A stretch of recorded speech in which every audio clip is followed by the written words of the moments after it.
You are listening to the 5 a.m. podcast, and today is your day. Welcome to the 5 a.m. podcast, where we explore extraordinary journeys of transformation and resilience. I'm your host, Michael Klassen. Today's conversation takes us into the world of elite military operations, personal battles, and profound healing. My guest is Tyler Gray, a former Delta Force operator whose life took an unexpected turn when a critical injury threatened to end his military career. With only a 40 to 50% chance of returning to duty, Tyler faced not just a physical recovery, but a complete reimagining of his identity and purpose. What makes Tyler's story particularly compelling is how he's translated his military experience into insights about the human condition. He introduces us to the concept of lack of traumatic stress disorder, a provocative framework for understanding how childhood chaos shapes adult behavior. Throughout our discussion, Tyler articulates the internal war that many of us face, that battle between our warrior spirit seeking connection and purpose and the destroyer within that wants to pull us toward isolation and self-sabotage. Beyond his military service, Tyler has successfully navigated Hollywood as an actor and author, bringing authenticity to everything he touches. As he tells us today, authenticity, it's the key to happiness. Now, a warm welcome to you as you listen and watch wherever that might be. Please consider sharing this with 3 of your friends.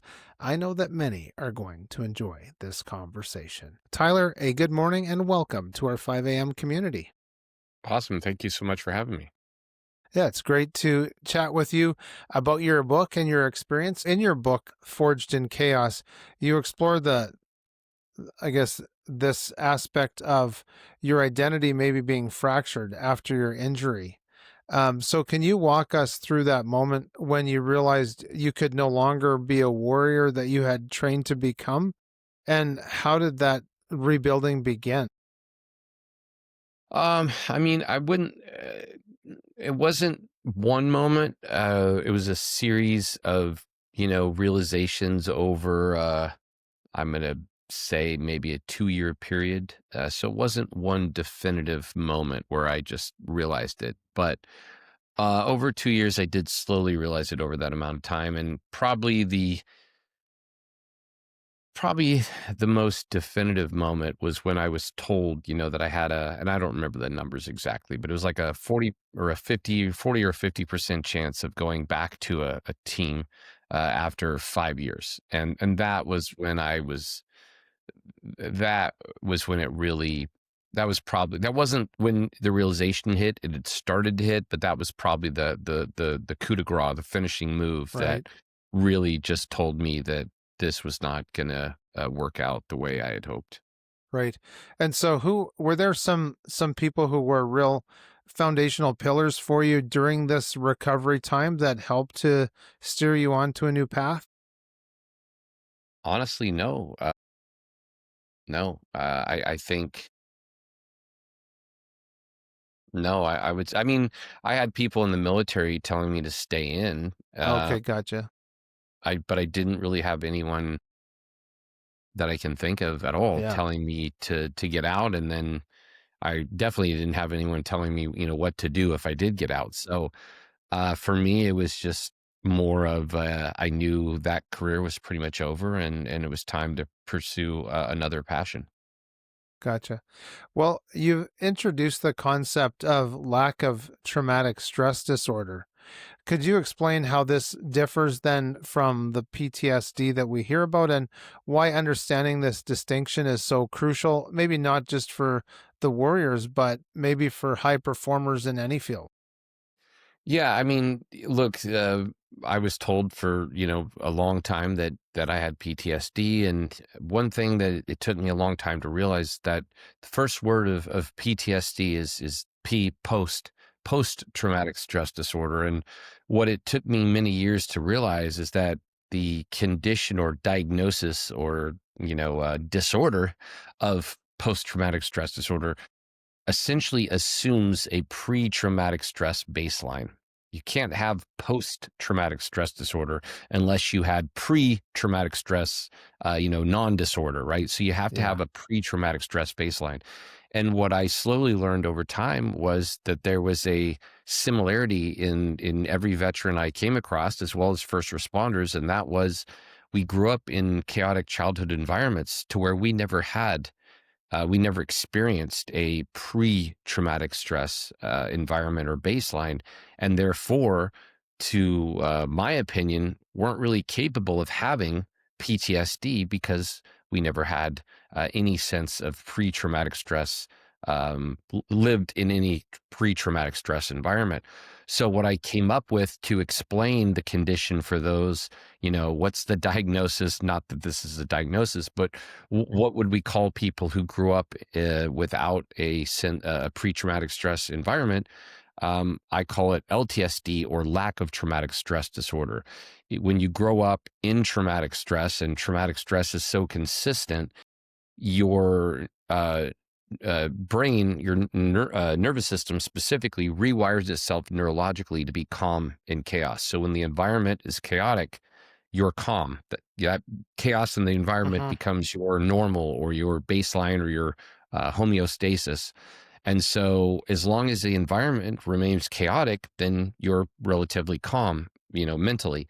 However, when the environment turns calm, the chaos goes internal, and suddenly you've got this massive and this anxiety and this massive fear, because your nervous system has been wired at that point to know that the chaos is coming again. So how do you calm yourself at that point? Well, simple. You do things like, which I call, creating chaos in the environment to take you back to that calm mental state, which is your baseline. So creating chaos, there's a lot of different ways to do it, whether you're, addictions, dating or marrying someone who's, you know, uh, toxic for you, it's a not good fit for you, or whether it's, buying a motorcycle, and when things are going great, you decide to take it out and ride 120 miles an hour in the dark, or at Yeah. night.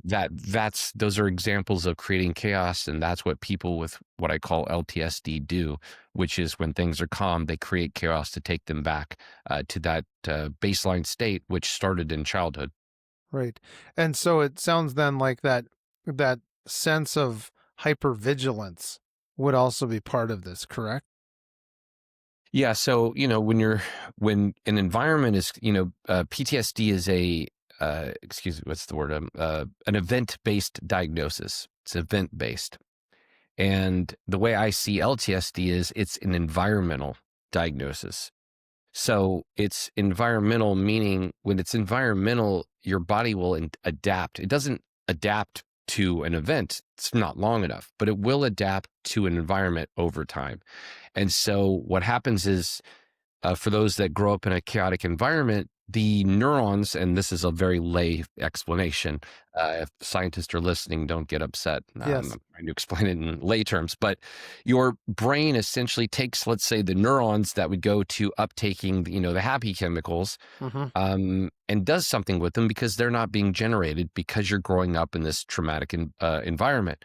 And so it takes those neurons and rewires themselves towards what? Well, it's trying to survive. It's an environmental adaptation to survive. And so it takes those neurons that are no longer doing nothing, or that are now doing nothing, and it sends them towards vigilance, turning regular vigilance in normal people to hypervigilance in those with LTSD, because it's trying to increase the ability to survive. Gotcha. So do you think then that you have this first book, but do you think there might be maybe something coming from you that might be good for foster parents or parents in helping children who've gone through maybe some tragedy or some trauma? Absolutely. I mean, we wrote several hundred pages for this book that didn't make it into this book. I mean, I'll go ahead and say it here. I'm coming after a lot of diagnoses, and I don't care. The medical community can get pissed off as they want. They can bait me on live TV and we'll see, who comes out on Yeah. top. But the reality is PTSD is an ancient diagnosis. It's not a veteran specific problem. Anyone can have PTSD for anything. And when you have a diagnosis that broad, to me, it's a billing category to prescribe medications. I don't think it has any relevance. It's not a specific diagnosis. It's a broad diagnosis, and unfortunately, or not unfortunately, obviously, it's not able to diagnose the specific crises we're seeing because it's so broad. I believe the same problem. I believe this LTSD is actually what people are calling ADHD. ADHD has no basis, as far as I'm concerned. It's not a brain chemistry issue with children. It is a trauma issue. And it's not a coincidence that these children that have ADHD are growing up in traumatic environments. What we're calling ADHD, is a direct cause of this. And again, it's completely misunderstood. And, they're using it currently to prescribe essentially meth to children, which I don't agree with. And so Right. it's definitely something I'm going to be attacking.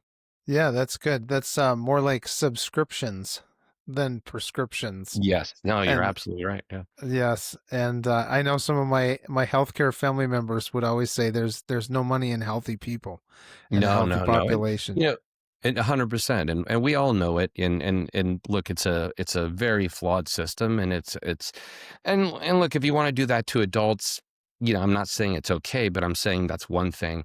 When we're talking children, that's definitely another. And we need to do better when it comes to our nation's children. Yeah. So then this is kind of a out of the left field question, but what's your take then on psilocybin and those kinds of treatments for people that have experienced trauma?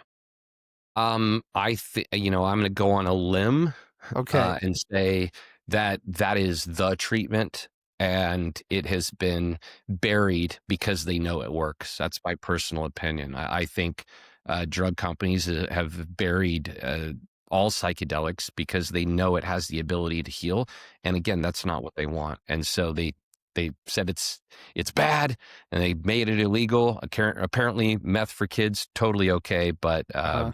psychedelics for adults is that's crossing a line. Look, it's The ridiculous, and yeah. I don't mind calling an entire industry out. Thanks for watching the show. Just a reminder that you can get all of our resources, other episodes, and read our blog posts at 5ampodcast.com. Gold prices have historically risen during economic uncertainty. The time is now. Visit mindstandgold.com. No, that's a great conversation. Actually, even coming from like someone from myself of a Christian background who's read the account of creation, where every tree and seed and leaf, every part of creation was given to humanity for health and wholeness. Obviously, there's something there if it's free and unpatentable and not Well, made in a laboratory. Yeah, when you're talking, let's use psilocybin, or psilocybin, and let's say, prescription drugs for ADHD. Which one comes from the earth, from God, and which one comes from a Yes. lab, from man? Yes. Right And there. you tell me which one they made illegal and which one they made legal. Yes. And it seems like we need to add in another, like a third voice into this or something, even just to talk. And I only say that because of my rudimentary level of understanding, but even the fact that we have nicotine receptors and we have cannabis receptors Yeah. in our system. So it makes you think that there was a creator who created the human, he created the plants, and he created the receptors for us to be able to use what was created for our benefit. If it wasn't created to benefit us in some way, then it wouldn't affect us the way it does. I personally have Yeah, done that's good. psilocybin. I've done Okay. multiple different psychedelics, and I would be. I can honestly say psilocybin in one night. I'm going to go on a limb here, but I'm Okay. pretty confident that I did 10 years of therapy in one night on a guided legal experience. But Mhm. again, that narrative is starting to change, and veterans right now are really pushing hard to help that change accelerate. It's no longer something isolated to hippies in the Right. 60s. This is Yes. very much I probably most, special operations veterans I know have done some type of psychedelic, and its ability to heal trauma is, as far as I'm concerned, currently unparalleled. Yeah, and if we do think of plants and so the vegetation of being living creatures that breathe, and I know some people that I've talked to that have been on, let's say trips, experiences with psilocybin, they talk about how they could see the trees breathing. And I, I, look, I'll just say this: okay, is a lot of your audience religious? not necessarily, Okay, no. well, I'll just say I have never had a more religious experience Mm, than taking psilocybin. Not even nothing else compares on a nothing else is even on the scale. Like if yeah, you're struggling with your spiritual beliefs and you want to get closer to God, mark my words, find somebody who could take you on a guided journey. yeah, You will connect with everything and you will see how connected everything actually is. yes. I think if the whole world, did psilocybin tomorrow, we Hmm. would have a lot less violence. That's my personal opinion. Yes, I would agree with you. And I would say that I appreciated what that person told me about watching the trees breathe because I said to him, well, of course they can. I mean, you look at if you laid on the ground and looked up at the tree canopy, it actually looks like a lung Yeah. in my mind. No, no, Um, no. Very true. Yeah. and so when we look at the connectedness that we're supposed to have with creation of the benefits of grounding Mhm. of copper, I have my DIY copper Yeah. bracelet, and just so many things like the electroculture that we use here in our garden, the connectedness of what humanity has known in the past to hopefully what we're restoring now can actually set people on the path to healing and on the path to these spiritual experiences that they've been told or have been vilified. I would think of the movie Reefer Madness Hmm. that we see, and as I often say, they call it television programming for a reason. Yeah. Yeah. Very Uh, true. it is fascinating though to get your experience, and I've got a few more questions. I want to talk about your book and things like that, but it's great to get your take on your experience with psilocybin and other things like that and how they actually upend all the vilification that we've heard through the It's, years. I'll tell you on that note, we talked Hmm. about, being more connected and happy. Yes. On the reverse side, I'll tell you what did make me upset about, doing psilocybin, and Okay. that was exactly what you just said. As soon as I had done my first real experience, I got very upset on the vilification that, I grew up in the 80s, Hmm. probably similar to you. Yep. And it was just so the opposite of the message that I had been pumped for years. It made me a very, very, very, very aware that without any doubt in my mind, there's a concentrated effort by, people in power to try and keep us away from the ability to be connected to nature. There's no Yes. doubt in my mind that that's happening, and I think we need to push back because it's the further that we get, demonstratively, the further we Yeah. get from our design, the more miserable we get as a society. That has been proven over time, and it continues to be proven, and yet we continually are being told that we need to go the direction that's ultimately leading to our collective misery. Yes, absolutely. You could even I just have this picture in my mind of somebody that it's like 20 below zero. You don't have a parka on, you're outside in your regular clothes, and someone won't let you go into the warm house. Yeah, yeah. I mean, I think that's a great analogy, and the reason is in some way they're benefiting from you being outside.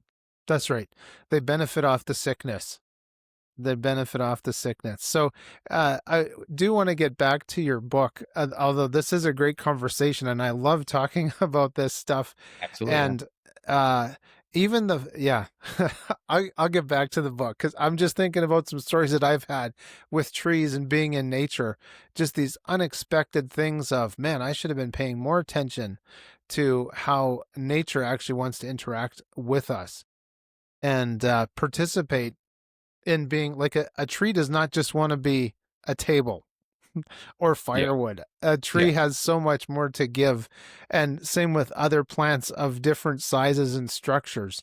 It really is fascinating. But I got to ask you about the warrior versus destroyer.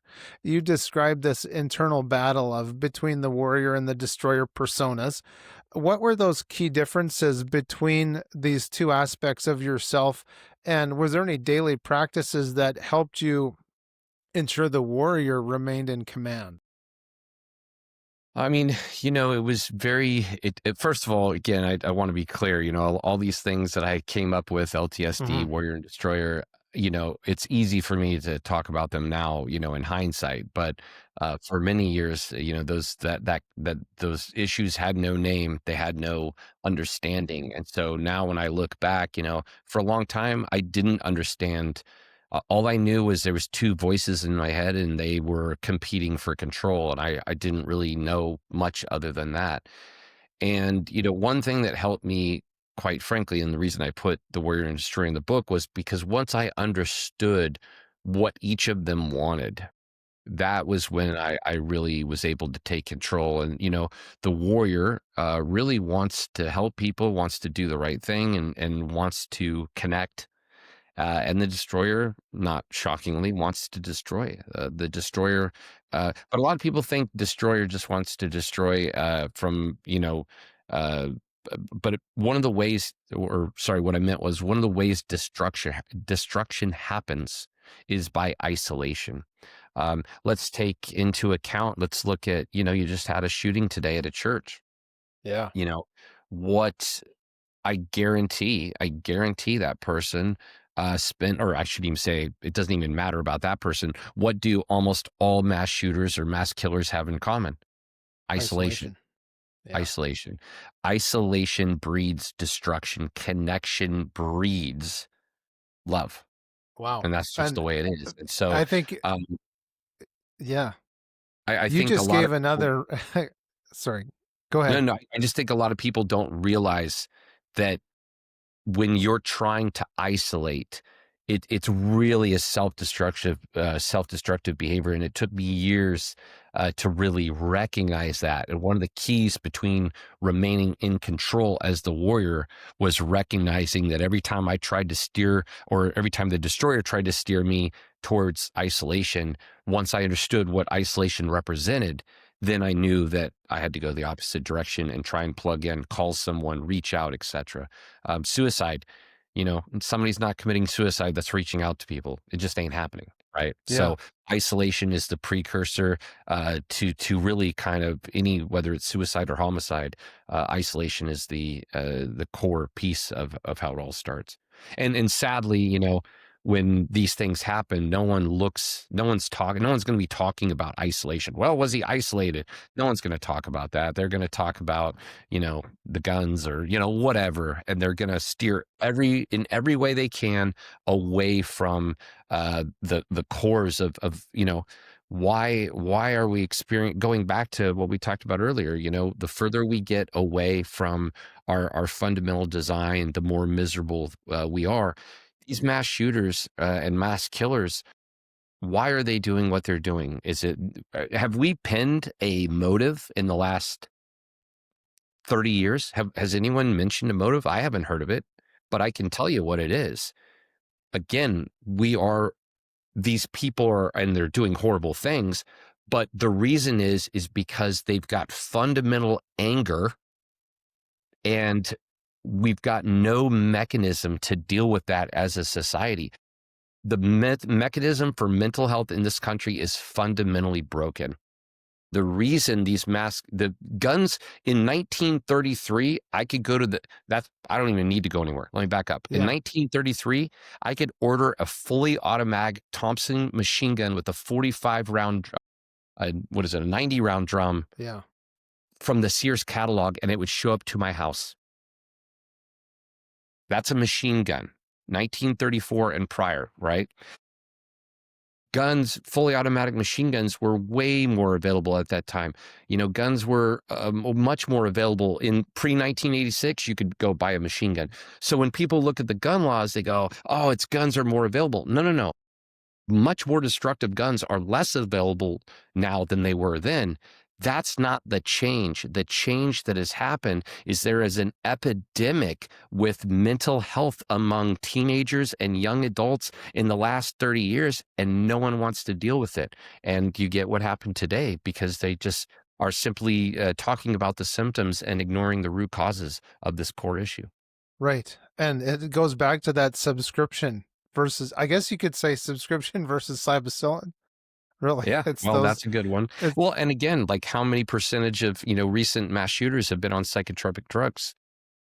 yes, By the way, what's most the of them, I side think. effect of antidepressant medication?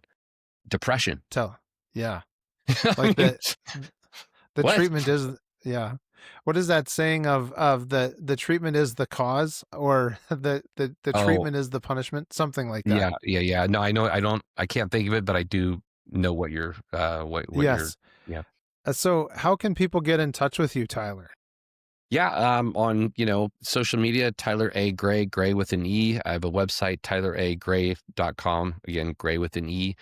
The book, Forged in Chaos, is out on pretty much anywhere books are sold. Amazon's obviously a big one, and that's where you can get the Audible audiobook, which I read myself, which was a very interesting, very interesting process. I hope people enjoy it. But yeah, I've got a lot more to do, and I'm pretty much going to keep pushing everything that we just That's talked good. about on this podcast, whether it's psychedelics for Hmm. helping people with mental health care issues, to well as trying to get to the root causes of these issues Yeah. and not merely treat the symptoms for profit and Right. choosing profit over people. Yes. Yeah, I have some friends that have an apothecary, and we've talked about the treatments and successes that they've had with people, whether they've been in the service or have had other terrible experiences happen to them. And it's wonderful to see that more of that information is coming out, because that is the key. Like the nature that God gave us, that is the key. We drink water from a stream.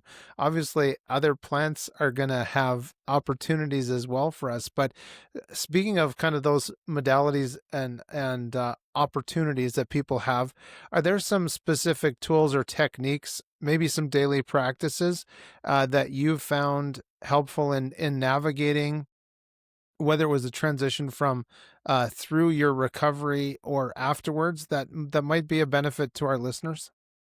Yeah, I go through a whole list in the book that probably take a little bit too much time at this point. But the biggest thing that I want to make clear in the book is, or that I make clear in the book, and that I want to make clear now, is if LTSD, for lack of a better term, sounded authentic or accurate to you, or if you struggle from literally any addiction you can think of, what helped me more than anything was the realization that everything that I was so many things I felt shameful about.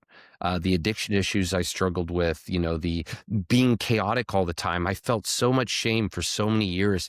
And once I finally learned that the way I was very much the normal effect of a given set of circumstances, it really turned my life around and fixed many aspects of my addiction almost overnight, which I can tell you most healthcare professionals would tell you is impossible. But Right. the shame component is so important. And if you're struggling with any of those things I just talked about, it's not your fault. It is your responsibility to change it, but it's not your fault. And accepting that it was merely a cause and effect, and taking the shame component out of it helped me more than any single thing in my life. And I make that clear in the book. Yeah, that was worth the price of admission right there. Just hearing that of, the, it's not your fault, but we all have a responsibility. So Absolutely. then I want to ask you then about leadership, because that's one of the things that I'm hearing as you're talking is personal leadership and maybe group leadership. But how has your understanding of leadership evolved through this process? Um, I mean, dramatically. So when I was dealing with this massive shame, I felt like I needed someone to save me. And once I realized that I had nothing to be shameful about and that I was okay exactly how I was, I suddenly gave myself the ability to lead myself. And the reality is, you're never going to get anywhere in life hoping or waiting on someone else to lead you. You have to take the responsibility. You have to take ownership. And everything that you want out of life is on you. And the only way you're going to get it is to take control of yourself and go after it. And once I got rid of that shame component that was holding me back from getting it, again, it would be impossible for me to explain how much my life has changed for the positive in the last 2 Right. years. Well, and that's something too about looking externally for the leader. Maybe the phrase we were looking for before is the one that sells the cure created the problem. Yes, yes, yeah, yeah, yeah, yeah, And that Hegelian dialectic of yeah, problem, reaction, solution. yeah. And then I just want to ask you then, as we're wrapping up, about vulnerability and the strength of vulnerability. I get the feeling from chatting with you, and even from being in the background behind stage when you were chatting with Leighton Gray for Gray Matter podcast, that this forged in chaos required a tremendous amount of vulnerability.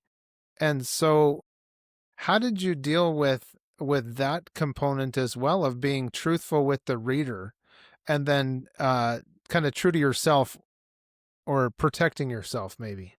Yeah.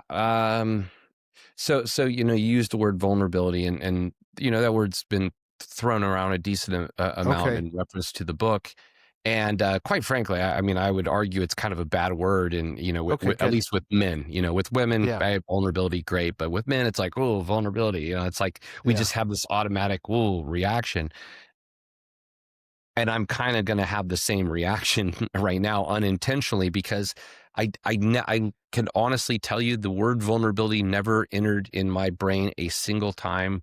Really, it only entered was when people started saying it when, Oh, they gotcha. started reading the book. That being said, I did have an intent that I wanted to make the book, but it wasn't vulnerable, and this will make sense Sure. to you. Yep. I didn't wanna be vulnerable, I wanted to be authentic. And Much so I better. use the word authentic, not the word vulnerable. Vulnerable Yeah. to me is something you're trying to be a little bit. You're Gotcha. trying to be vulnerable. But Mm-hmm. authentic is something that you're not trying to be, you just Yeah. are. Yeah. And so I don't feel the book is necessarily vulnerable. I do not just feel, but know it's Mm-hmm. very authentic in who I am, who I was, and who I want to be. And for me, all I cared about, again, I know this sounds probably, especially if people read the book, um, I've been asked many times. I really honestly didn't think about what I was putting out there. When you're writing a book, you don't you're never, or at least I was never, thinking about people actually reading it. It's just you're writing it and you don't think about that. And so I just wanted it to be authentic. And then once it was authentic to, my experience and who I am as a person, then I have no problem with people, however they perceive me, but that's who I authentically am. And so that was really my entire focus on working with Lauren on the book, was being authentic to me as a That's good. person. Good. I like that. And I really like your correction and distinction between vulnerability and authenticity. And that it's true, you really have to be, it's almost like a put on for a guy. You have to choose to be vulnerable, but our We just we default. Yeah, we've just got this, like, this warning when somebody says Yes. vulnerable, it's like, "Warning, Yeah, danger, Will Robinson, totally. danger," right? And so Yeah. for me, I don't I think the key to happiness, specifically for men, by the way, Yeah. is authenticity. It's not Yes. vulnerability, it's No. authenticity. Yeah. It's, I love that. us as men just need to go, "Hey, this is who I am. Take it Hmm. or leave it," and Yes. and whether somebody likes me or doesn't like me based on who I authentically am, that's really out of my control, and That's right. I'm not gonna say I care, I'm not gonna say I don't care. It's really irrelevant.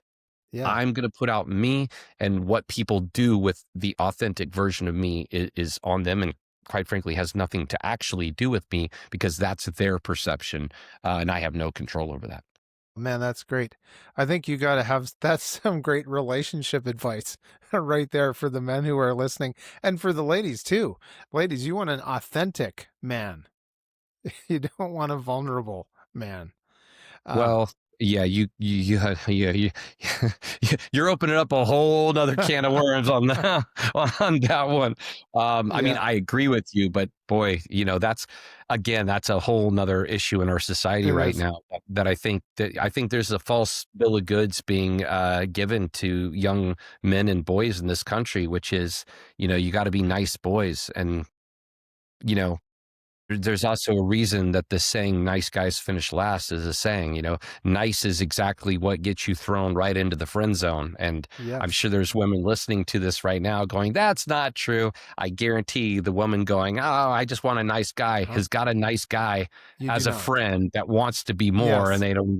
It's look, guys know. Guys know. We've all dealt with it, and so to the younger men and or boys listening to this, and women and young girls for that matter, Yeah. all you need to be in life is authentic. If you are authentic, you will never go wrong, because at the end of the day, it's incredible how much energy I burned when I was younger trying to be something other than Hmm. who I actually was. Yeah. And to please people and even the shame thing of just knowing the shame doesn't belong to us. And Yes. we'll find the people. God will bring them to us. We'll attract the right people when we're authentic. And when we're trying to be somebody we're not, Yeah, that's when all the that's like problems come in. people repellent, but Yes. but it's subconscious, so we don't even realize it's happening. Hmm. But to your point that you just said, like, authenticity is just something that I truly feel that it's the key to happiness. If there is such a thing, because you're never going to regret being who you authentically are, but you Yes. will absolutely regret not being who you authentically are. Yeah. I think that this reminds me of that question that Bob Marley was asked if he was rich. And the person was talking to him about money and wealth. And he said, "Well, what's your definition of rich?" I might be butchering, sorry, Bob Marley, but of him saying, "I don't have those kinds of riches. I have much better riches. I have that authenticity." To me, that's what he was saying is I have that authenticity and my family has that authenticity and we know who we are and we don't have to lie our way through life. And there are certain ways we can lie our way through life too, and we're not going to get what we actually want. So, Absolutely true. Yeah. yeah, I one last thing, what is the future for Tyler Gray? What's on your 5-year plan? Oh, I mean, that's difficult. I've been working on an entertainment project, so that's one thing. I'm working on a follow-up book. That's another thing. Kind of a health initiative that goes along with some of the stuff Good. we've been talking about, Awesome. as well as I've been, working, and I've got a couple patents on something I've been working, far as tactical products go. So it seems maybe like it's a bunch of different things that have nothing to do with each other, but they're all my passions, and so for me, they're That's they're great. very much connected. And I can't, I wouldn't be being me authentically if I didn't, Awesome. do all of those, at the same time to a degree. Right? Yeah, that's wonderful. And it's wonderful that you have these gifts to give. We had a minister once, my wife and I, many years ago, and he said, "Michael, everyone is a gift that's unwrapped at this moment in time."